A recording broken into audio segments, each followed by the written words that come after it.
So I bet you learned in school that Japan was created through an oceanic crust going down on a continental crust. That couldn't be further from the truth. That is false. That is science be damned. That is all wrong. I know how Japan was created. So I'll tell you. I'll tell you the real way Japan was created. So, without a further ado, let us begin the story of Orpheus and Eve. Now, why I call it that is... we'll talk about that later. Let's begin the story. In the beginning, there was nothing but an endless expanse of water and black darkness. Like a lot of other creation stories. Go figure. And so, out of nowhere, come these two beings. I don't know where they came from, don't ask me. I'm sure there's some Shinto scroll somewhere in Japan that explains this thoroughly. Like, oh, you used the power of Mahou Shoujo and became realized, or something like that. So, these two beings, a man and a woman, go figure, come to be. So we'll call the man Izanagi, which means the male who invites. We'll call the female Izanami, which means the female who invites. So the female looks around and is like, wow, this place is pretty barren. Hey you, Izanagi, you should probably make something. Izanagi's like, well, bitch, what do you expect me to do?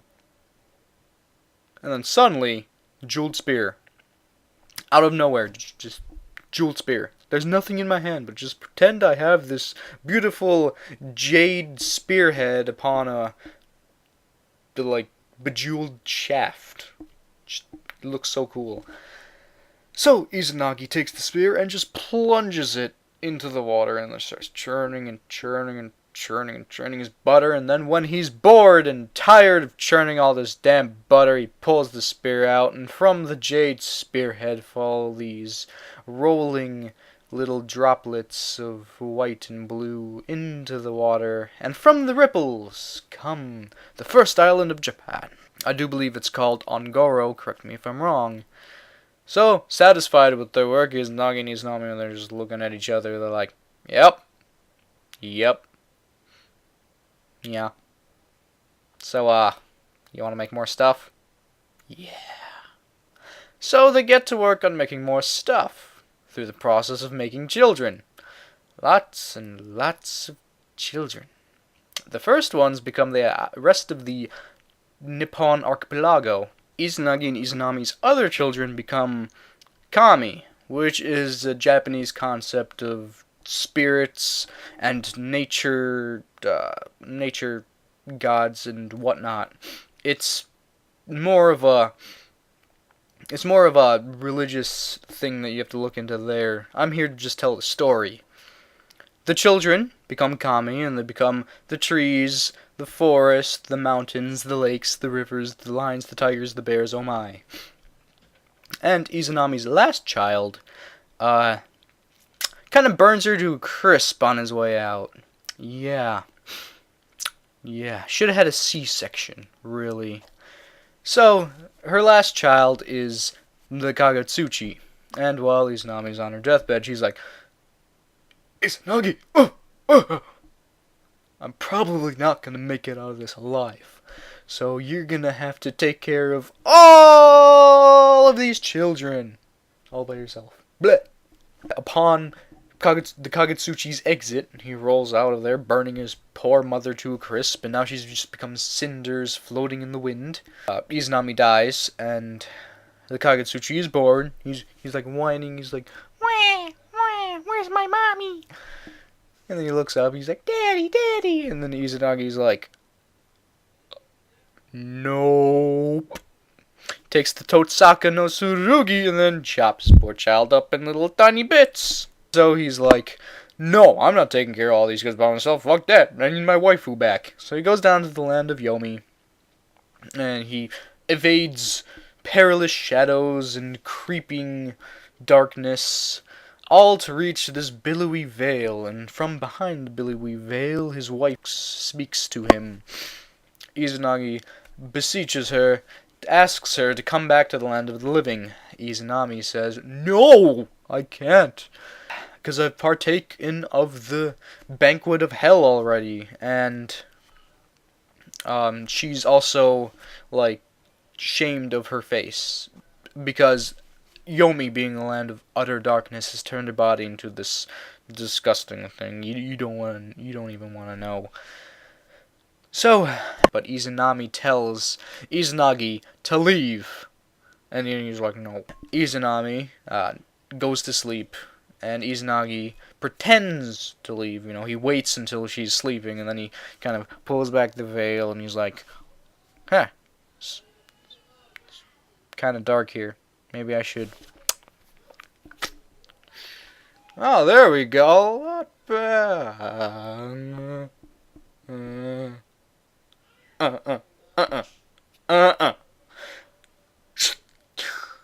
I'ma just pretend like I wasn't even here. And then suddenly, his wife wakes up, sees that he's in her tent, I suppose we can call this thing, his tent, and yells at him, curses him out, and tells him, "No, you have shamed me, you bastard, you have shamed me." And she sends after him these nasty hags, Yomotsu Shikome, and like Rajin, and all these other nasty creatures. And so Izanagi has to, run out of there, dodging all of these monsters, while Izanami's in the background, like shaking her decrepit fist, like, "Oh, you bastard, you." So Izanagi takes a boulder at the entrance of Yomi. He takes a boulder and like throws it right in front of it. But it's not like it doesn't close the entrance all the way. So there's this little sliver, and from the sliver Izanagi yells out, "Damn you, Izanagi! Every day I will strangle 1,000 of your precious children every single day. 1,000 of them dead." And then Izanagi's like, "Oh, fuck you then, but I'm just gonna have sex with 1,500 people, make 500 plus people every day. So, fuck you." So he closes the entrance, and as per ritual, after entering Yomi and then coming out, he has to wash his body of the evil darkness lingering around him.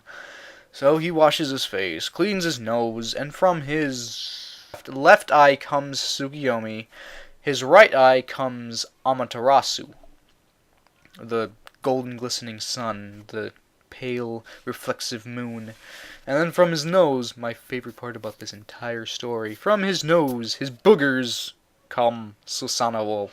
Yes, Susanoo, the amazingly awesome, kick-ass god that kills Yamato no Orochi and takes the sword, the Kusanagi, up to the higher planes, heaven, I suppose, and does all this awesome stuff. And he's the god of the storms. He's a booger child. Yes, Susanoo, booger child. That's pretty funny. I find that hilarious. So, upon hearing the story, some of the things that I thought about was, well, this explains the birth and death rate of places. And this also kind of reflects ourselves, like humans, not just males or females. I mean, if your lover was killed and you tried to go down to hell, wouldn't you want to see them, even if they said, "Don't look at me, I'm ugly," and stuff? But it also kind of reflects their shallowness. Why didn't just Izanagi accept that his wife was ugly when he saw her? Instead, he ran away like a little bitch, and also didn't even listen to her. These little things just explain to us humans, how humans are. And back then, in those times, they didn't have, like, philosophy books and whatnot. Instead, they had stories that reflect human nature, much like the Grecan times. Stories of Hercules and hubris and all those other things, and how the gods were very human-like in nature, except a lot worse in those human natures. So, the reason why I call this story Orpheus and Eve is because it's so similar to other stories like Romeo and Juliet. If Juliet had come back from the grave as a zombie and tried to eat Romeo's face. Yeah. Or Orpheus's tale. I did a take of this before, and I kind of screwed up the story. I said that Izanami said, "Okay, wait here, Izanagi. I'm gonna go talk to the god of the dead," which at that time, which during that religion would have been called Yama or Enma-O. I'm gonna go work out a deal, but that's something that Orpheus does instead. So I kind of got those stories mixed up. But you can see how similar these stories are. Also, another similarity is between Adam and Eve. First humans are male and female, of course, right? But in the Christian story, the Jewish story, Adam has like 3 wives: Lilith, some unnamed person, and Eve. And they make the rest of the population, basically. And that's basically what Izanagi and Izanami do. They make the rest of the world, and then they make the nature, I suppose. But you can see they're very similar. They're very similar in story, and I thought that's really cool because across time, across oceans, across deserts and plains, these similarities can show up, and it kind of shows what we humans value, you know? Like, oh, these 3 different places tell the exact same story. I'm not sure if, like, it was trading, which one came first or whatnot, but if this story can be told through different generations like this, then that must mean that it has some significance to the human nature. I mean, why is Shakespeare so classic? It's because it appeals to our human emotions, right? Everybody I know who reads a lot of books say that, oh, Shakespeare is fantastic. Once you finally understand the language and whatnot, it becomes so poetic and so beautiful and so emotional that you just love it. So there must be a meaning as to why these stories have spanned lands and whatnot. It must speak about, us and what we are as human. So that's the real reason and story as to why Japan was created. Not by oceanic crusts getting jiggy, but by some weird dude with a jeweled spear making some churning butter noises and whatnot. Please don't quote me on that. That is not how Japan was created. Japan was created the way I explained in the beginning of the video, through a oceanic crust and continental crust meeting. And that's why Fuji is still active, because the oceanic crust, this continental crust, they're still colliding, and the oceanic crust, being denser, goes down on the continental crust. Not exactly the right terminology I want to use there. Goes under the continental crust and melts into the mantle of the Earth, and then erupts because of the excess magma. And that's how volcanoes are formed. That's how Hawaii is formed. Although Hawaii's on a hot spot, it's not on a continental. It's not on a crust divide. It's at a hot spot. So, I suppose this story, I guess, may or may not be as much use to you. Whatever. It's a fantastic bedtime story to tell your kids. No zombie chick back from the grave cursing you out, chasing you out with nasty-ass hags. I'm sure they're not going to get nightmares. They're going to have sweet, pleasant dreams about ponies and unicorns. I mean, when I hear stories like this, I certainly have dreams like that. Like, I go to sleep to Slender. I watch some Slender Man stuff. I just go to sleep and I'm like, ponies, unicorns, tall men in suits with colorless faces chasing me in the woods on a pony. I guess this little end bit here is explaining this. I don't do videos like this often, and when I do, it's not so content heavy, and it's normally with Uchiha and a Warbore, and normally we just talk about random things. This clearly is not random. This video is about informing you of a mythological story that I found interesting and kind of reflexive of human nature. So, if you guys like this video, I suppose I'll make some more. I have a whole slew of tales that I enjoy, and I hope that you will enjoy in telling me. And if you, I don't know, don't want to hear me talk, you can read the description, which I have kind of rewritten, kind of just telling the basic story of Izanagi and Izanami, with none of the extra, like, oh, here's why and whatnot, and the analysis and blah blah blah. If you can even call it that, really. It's just me talking about what I think this story and stuff is about, blah blah blah. So yeah, I'll make more, if you want me to. If not, I'll just go back to doing my everyday normal stuff.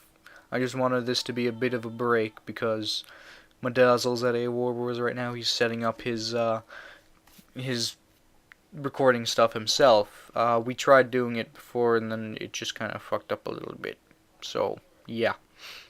I'm eagerly awaiting his first thing, his first video, his first captured video with commentary and whatnot. Can't wait.